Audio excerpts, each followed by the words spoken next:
Dans le cadre des élections municipales 2025, ce sont les présidents et présidentes d'élections de chaque municipalité qui sont responsables d'organiser le scrutin.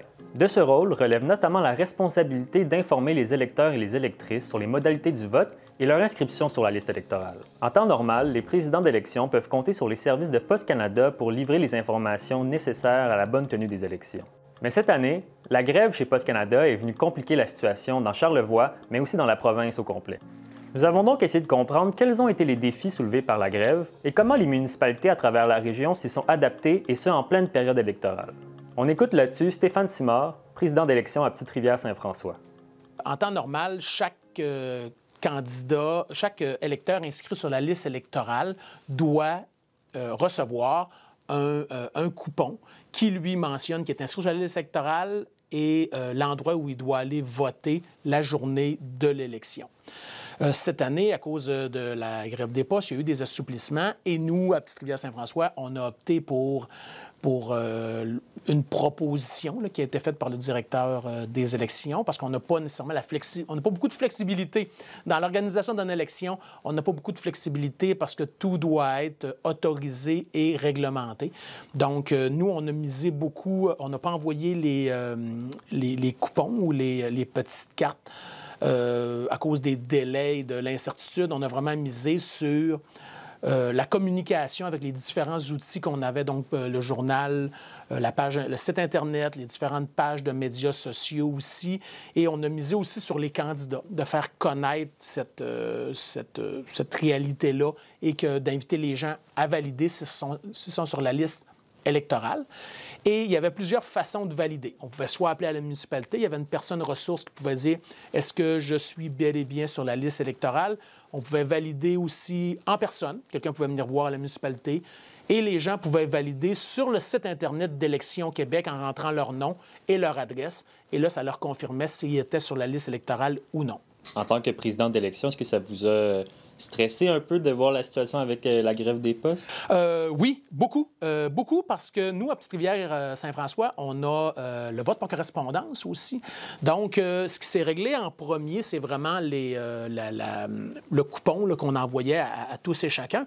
Par contre, on demeurait un peu dans l'incertitude en lien avec qu'est-ce qui allait se passer avec l'envoi du vote par correspondance et la réception des bulletins de vote. On a tout près de 200 personnes dans la municipalité qui ont demandé le vote par correspondance. Et ça faisait déjà quelques semaines qu'on travaillait en amont pour essayer de voir comment on peut l'envoyer avec des fournisseurs privés. Donc, on a fait le tour à peu près de l'ensemble des entreprises, là, FedEx, Dicom, Purolator, pour ne pas les nommer. Et eux, on était même rendus à l'étape où ils ne prenaient plus de nouveaux clients parce qu'il n'y avait pas la capacité de gestion de ces enveloppes-là. Donc, quand on a vu qu'il y avait un règlement au niveau de Poste Canada, ça nous a enlevé cette pression-là et on a pu envoyer l'ensemble des votes par correspondance la semaine dernière et cadrer dans les délais qui sont donnés par le directeur général des élections pour avoir le temps de les recevoir avant le 31 octobre, qui est la date limite pour les recevoir. Les présidents d'élections ont également pu compter sur les conseils et le soutien du directeur général des élections. On écoute là-dessus Julie Saint-Arnaud, porte-parole à Élections Québec. Les services postaux sont vraiment un élément clé du processus électoral. La loi prévoit que certains documents d'information doivent être livrés à la porte des électeurs. Donc, dans le contexte exceptionnel d'une grève à Poste Canada, il a fallu adapter une disposition de la loi pour dégager les municipalités de cette obligation légale-là de livrer à la porte, puisque certaines d'entre elles n'étaient tout simplement pas en mesure de le faire. Donc, le directeur général des élections a ce pouvoir spécial-là en période électorale de pouvoir adapter une disposition existante de la loi en cas de situation d'urgence ou exceptionnelle. Il l'a fait et il a transmis également aux municipalités différentes options, différentes solutions qu'elles pourraient mettre en place pour essayer d'être le plus concret possible. Bien sûr, on a suggéré aux municipalités qui avaient la capacité de le faire, de livrer à la porte, par exemple en utilisant un service de livraison ou encore en faisant appel à des équipes de bénévoles ou au personnel de la municipalité. À travers la région, de nombreuses municipalités ont opté pour des solutions similaires à celles de Petite-Rivière-Saint-François, notamment la communication via les réseaux sociaux et leur site Web. D'autres municipalités se sont rendues directement à la rencontre de leurs citoyens. C'est notamment le cas à l'île aux Coudres, qui a opté pour le porte-à-porte. Même si le travail a partiellement repris chez Poste Canada depuis le 11 octobre dernier, Élections Québec craint toutefois que la situation puisse venir affecter la participation citoyenne aux élections du 2 novembre prochain.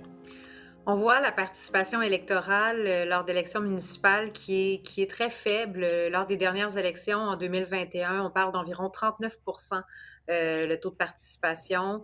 Et donc, on craint effectivement que le fait que les électeurs doivent prendre des actions pour aller chercher l'information, pour savoir s'ils sont bien inscrits sur la liste électorale, pour connaître leur lieu de vote, ça pourrait dissuader certains électeurs d'exercer leur droit de vote.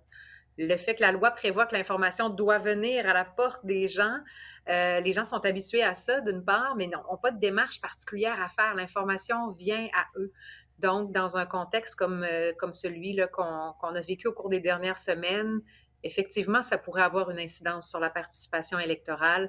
On souhaite que non. On invite les électeurs à être compréhensifs, à être proactifs. Si l'information ne vient pas à eux par la poste, ils doivent communiquer avec leur municipalité pour connaître leur lieu de vote.